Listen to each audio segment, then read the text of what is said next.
بسم الله الرحمن الرحيم. السلام عليكم ورحمة الله وبركاته. داوديان كسو دوادا ورئيسي قارة أونا يالدونو أقاسمها مامولكا وسبيتالكا GMC قال كعيب أو مانتا نوصو بوقتي تي في رويال تي في حرمتي سريات شهماد أحمد حلوة وامحي وحقبت كجودة سبيتالكا. بسم الله الرحمن الرحيم. مركو كما هتسنتهين إن ما أركتي وعزمتين استوديوها marka xiga waxa weeye isbitaalka GMC waxa weeye isbitaal la aasaasay 2001 waxaana loo aasaasay waxa la yiraahdo free health care system yani in uu qofka muwaadinka uu helo xorriyad lacag la'aan ah in daawo ku helo isbitaalka wuxuu hadda asaasan yahay ilaa 2001 hadda waxaan maraynaa 2012 waxaan filayaa 11 sano ilaa 12 sano inuu furan yahay isbitaalka wuxuu adeegaa bulshada loo yaqaano internal displaced people dadka barakacayaasha ah inta badan kasoo barakacay wadanka daafihiisa kala duwan qaxootiga ah wuxuu kaloo free health siya caafimaad free ah siya iyaga iyo qolada poor host community la yiraahdo dadka danyarta ah oo awoodin in ay iyaga laftirkooda helaan caafimaad free ah waanu siinaa waa isbitaal cost sharing 15 to 20% ah waxaa loo sameeyay taasna waxa weeye hadee waad garan kartaan baahida caafimaadka markii la aasaasay isbitaalkaas waqti dheer ka hor ma jirin wax daryeel caafimaad ah ma jiraan hay'ado iyo waxyaabo saacida hospitaalka ay ka helaan garab isbitaalka muddo hore ma jirin laakiin marar dalaas 3 sano ugu dambeysay waxaan filayaa waxaa saaciday hay'adda UNHCR ta qaxootiga oo naga saacida dhanka qaxootiga daryeelkooda walow iyagu laftirkooda ay musaacadooda ay ahayn musaacado ku filan baahida way waad garan kartaa gaalkacyo kaligeed waxa ku yaala 22 xero oo qaxooti غير انت aan ka ahayn ka imaanaysa dibadaha ilaa marka ilaa xamar ilaa bari ilaa Ethiopia ilaa xuduudaha inteeda oo dhan ilaa gobolada dhexe ilaa xuduudda xagadheer baa loogu yimaada sababta loogu imaanayana waa dadku inay ogaadeen in uu isbitaalkan yahay meesha kaliya oo umada si niyada oo wanaagsan wax u qabanaysa waa maxay waxyaabaha ay dadka ilaa iyo goboladaas kala jiraan ay ugu imaanayaan isbitaalka ilaa meeshaas ma isbitaal wax lacag aan ku shaqeynin baa mise waa isbitaal lacag kuma dadka danyarta waan ku sheegay dadka IDP-ga ah qaxootiga ah batata waxa laga maqaato noocay doon meesha doonaan ka yimaadaan waxay uga imaanayaan waxa weeye iyadoo lacag laga qaadanayn iyadoo daryeel caafimaad oo wanaagsan ay helayaan waxay u yimaadaan xaaladaha ugu badan waa xaaladaha haweenka xanuunada isku furan kara loo yaqaan fistolada ah oo badanaaba uu keeno complicationska maaragtay gudniin fircooniga ah oo gabadhu markii inta la gudo ay maaragtay dhibaatooyin badan ay ku dhacaan oo maaragtay markii umusho isku furanto amaba maxaan ku raadayay si khalad loo umuliyo ama markii maaragtay ay guursato dhibaato ku dhacdo ama yaani dhibaatooyinkaas tirada badan bay u yimaadaan waayo dhakhtarku waa dhakhtar markii uu horeysay ahaa dhakhtar gynecologist ah iyo general physician labadaba sameeya marka alxamdulillah shukr rabbil caalamiin dadka noo yimaadaan waxay nagala kulmaan shaqo wanaagsan oo hufan oo ma aragtay isla markaasna aan wax lacag laga qaadin hay'adahan saan ku sheegay waxa ay ku tarhayaan ama ku siinayaan ma aha wax kugu filan ama dadkaas ku imaanayaan cadadka dadka ku imaanaya ku filan waayo hay'adu markay ku tiraado intaas aan ku siinayaa waxay ku siinaysaa wax yaro training ku baxa wax yaro maxaan ku iraaday mushaar dhowr qof 10 ama 20 ama 30 whatever in bay ku goynaysaa intaas mushaar bish ka bixinaya shaqaalaha intaasna kuwa filan isbitaalka sida dogsoon tahay almost waxa ka shaqeeyay 9 qof 87 qof oo joogto ah iyo 15 qof oo volunteer oo yimaada hadba isbedela marka imagine markiis intaas oo qof ay imaato dawlad ku kabaysanaysa aysan jirin wasaarad ku kabaysan aysan jirin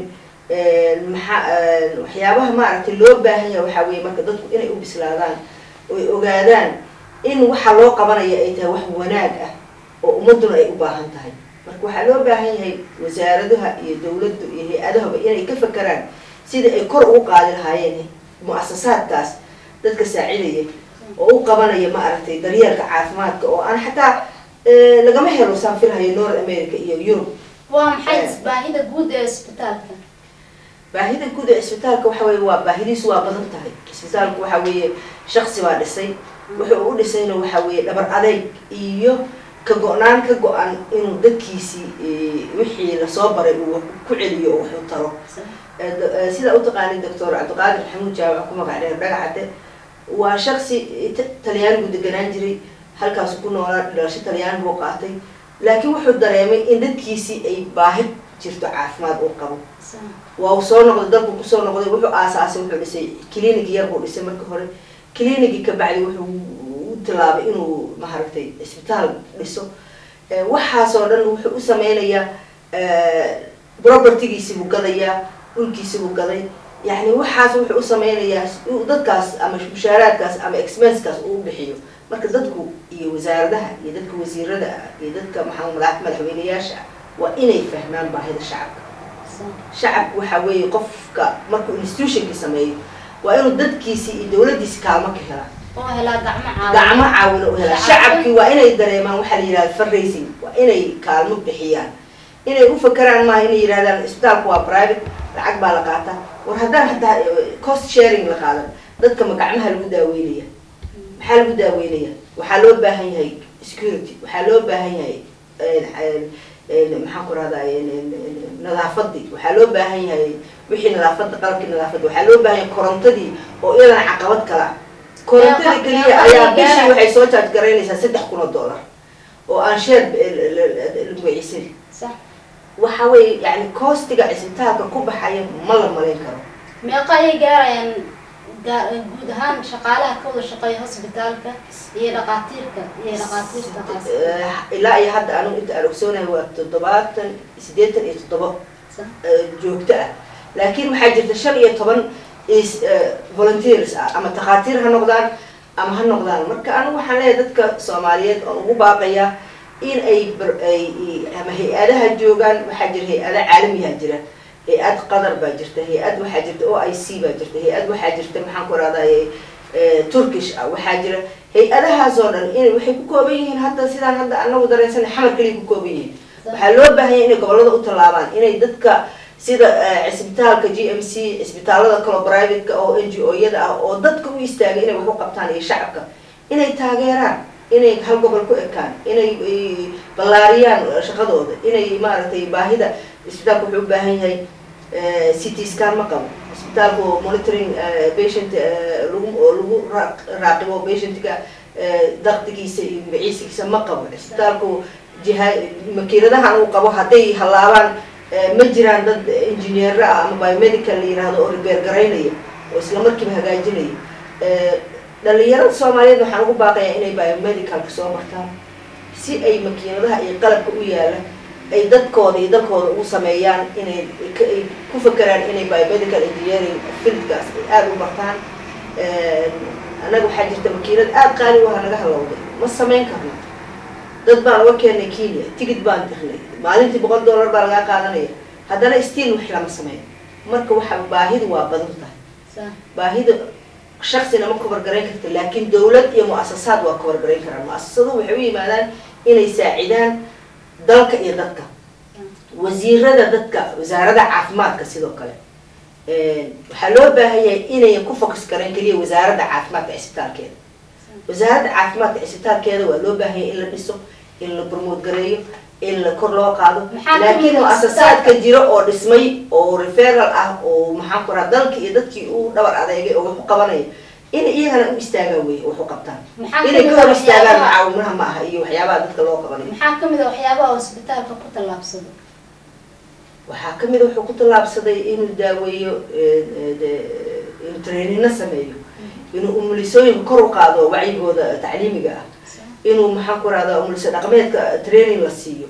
inuu ardada wacyigelin la siiyo awareness campaign la siiyo laga wacyigeliyo cudurrada faafa aidiska in maxaan ku rahdaa cudur gudniinka fircooniga la joojiyo oo la tuso shacabka uu tusay dhakhtarka iyo tiimkiisa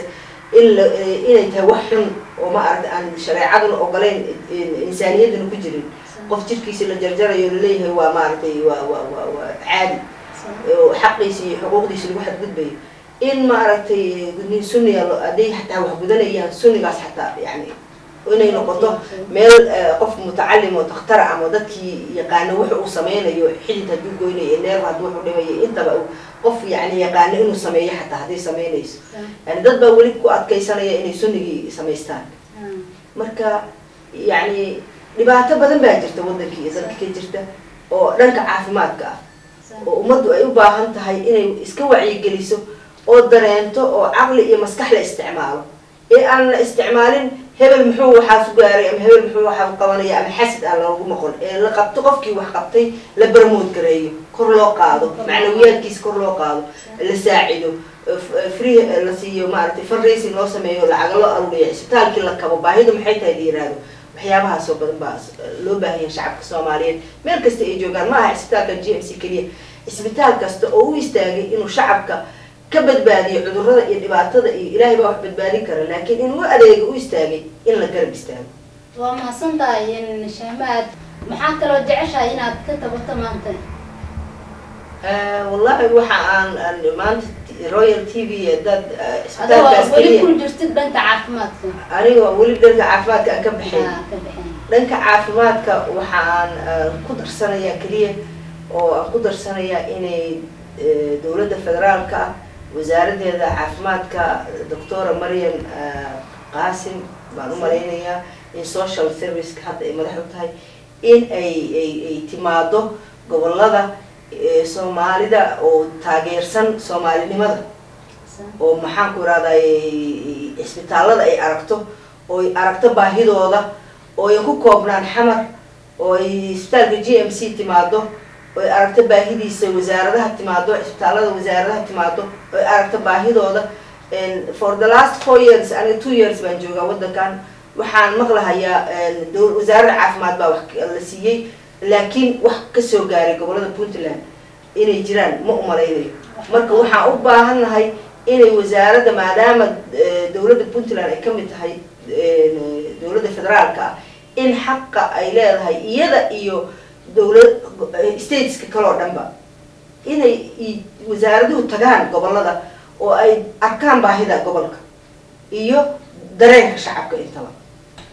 aad ayaan kaaga mahadcelinaynaa Shahmaad Axmed Xalwo booqashadaad nagu soo booqatay TV-ga Royal TV xaruntiisa Riyaad aad ayaan kugu soo dhaweynaynaa barnaamijkeena aad iyo aad ayaad mahadsantahay daawadayaal waraysigan gaabin waxaan la yeelanay Shahmaad Axmed oo naga soo booqatay magaalada Gaalkacyo naguna soo booqatay TV-ga Royal TV xaruntiisa Riyaad barnaamijkeena intaas ayaan ku soo gabagabeynaynaa daawadayaal sida iyo nabadgelyo